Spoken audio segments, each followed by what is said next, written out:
Bonjour, bonjour Vincent, Bonjour. bonjour Oui. Vincent Loubière. Donc on va se tutoyer, hein, on se connaît un petit peu, on a travaillé Ouais, ensemble chez quelques clients. Donc tu as une activité de conseil, l'entreprise s'appelle Pour Décider, oui. et donc tu es situé entre la Bretagne et la Normandie. Et donc tu viens d'animer une masterclass sous le chapiteau d'Agrovif, donc sur le thème de l'ingénierie de la marge. Mhm. Alors d'abord, pourquoi ce sujet? Alors, pourquoi ce sujet? Parce qu'en fait, j'interviens depuis de nombreuses années maintenant chez mes clients sur les sujets de la rentabilité, donc on parle beaucoup de marge. Et en fait, ce qu'on constate aujourd'hui, c'est avec la multiplication des données qu'on trouve dans l'entreprise, beaucoup de données liées au système d'information présent, etc. Il y a, les entreprises posent souvent la question sur quelles sont les marges que je peux calculer, à quoi cela peut me servir, comment finalement pouvoir répondre à mes questions de façon simple, de façon claire, en mettant en musique un petit peu par les calculs, les données dont je dispose. Et il s'avère qu'il y a toujours des marges un petit peu classiques. On parle de marge brute, on parle de marge sur coût complet, mais finalement, on se rend compte qu'il y a des besoins de plus en plus précis, des regards qui sont acérés maintenant sur des produits, des familles, des marchés, et on doit mettre un petit peu d'ingénierie ou de réflexion sur quelles sont les marges qu'on regarde et quelle signification on leur donne. Donc j'ai pensé que c'était un sujet d'actualité, d'autant plus qu'on est aujourd'hui dans un contexte de forte augmentation des matières. Et donc la problématique des marges se pose de façon accrue dans les entreprises, notamment agroalimentaires. Bien sûr, bien sûr. Ah ouais, on voit que ça a intéressé hein, beaucoup. Donc tu as commencé avec un cas concret, donc sur un petit food truck là qui avait Mhm. déjà assez tôt des petits choix de gestion à faire. Et donc on voit que les questions se posent en fait dès le début, hein. Et donc comment clarifier ces questionnements? Quels outils tu peux apporter voilà, pour y voir clair en fait sur sur- Ouais. Alors, sur ce petit cas concret là, de food truck qu'on a évoqué en présentation, c'est une façon de présenter très simplement, avec des données très simples, de mettre en situation les gens en tant que patron d'un food truck, donc la possibilité de faire du marketing direct, de bouger ses prix, d'avoir un retour client sur la qualité de ses produits, et d'essayer de cartographier la performance de ses produits. Et en fait, cette approche, elle permet très simplement d'avoir des cartographies de la rentabilité selon un axe qui est du volume de vente, de la masse de marge, et par ailleurs de la performance individuelle des produits. Et cette cartographie, cette méthodologie que j'ai mise au point après plusieurs années de travail avec des clients sur cette représentation-là, permet en fait de regarder vraiment, de prioriser les actions d'amélioration.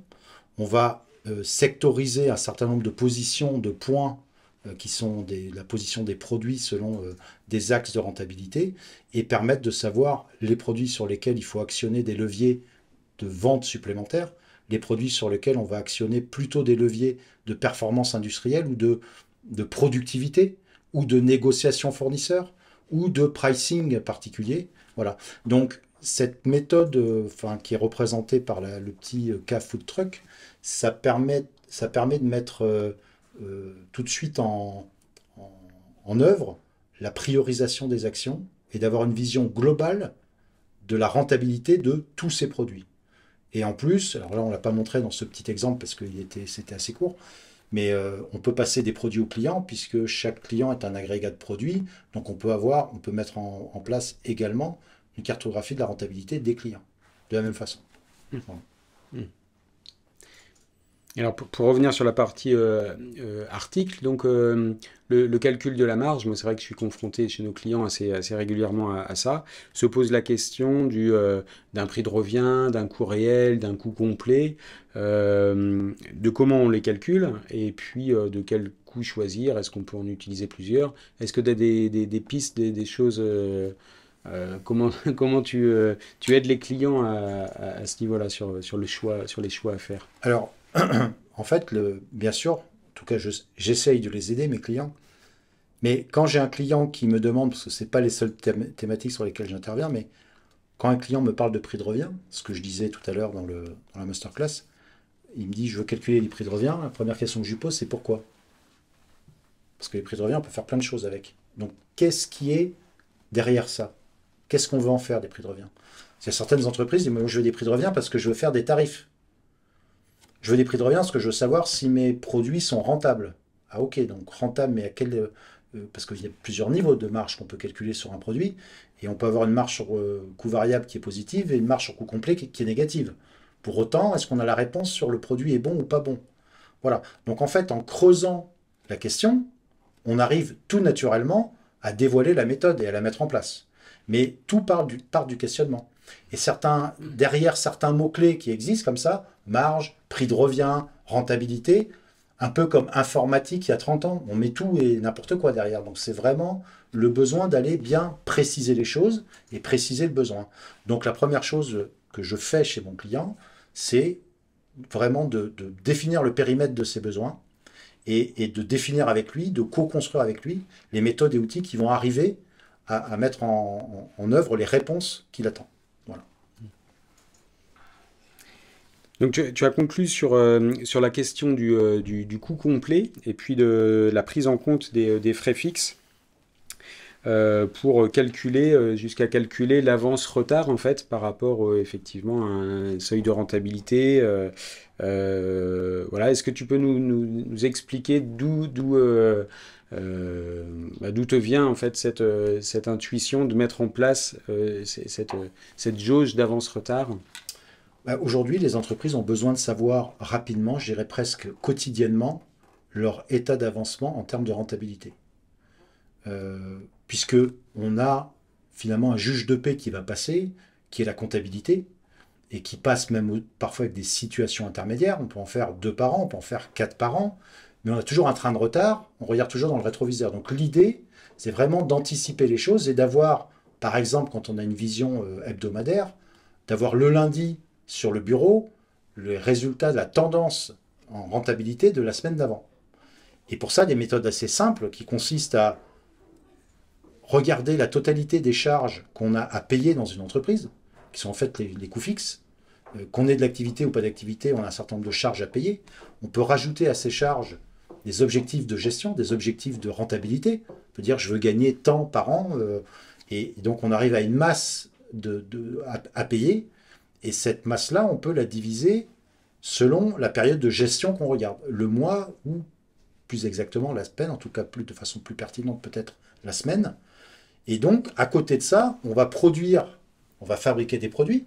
On n'est pas même obligé d'attendre de leur vente, mais dans l'hypothèse où la totalité de ce qu'on fabrique, on le vend, ou avec un petit taux de perte qu'on peut affecter, et en teintant un petit peu la masse de ces frais généraux selon une saisonnalité, parce qu'on ne va pas avoir la même activité au mois d'août ou au mois de mars, etc., on peut définir ce qu'il y a à payer toutes les semaines.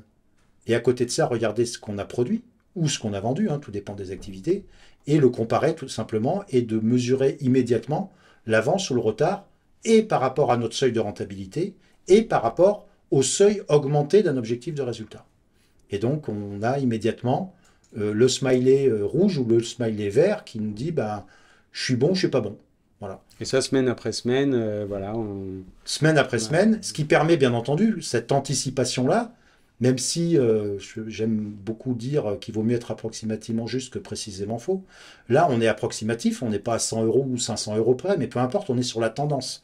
Et donc, bien entendu, l'idée d'être en avance, enfin, d'avoir cette information tôt, c'est bien entendu pour avoir le temps de prendre des décisions pour des actions correctives.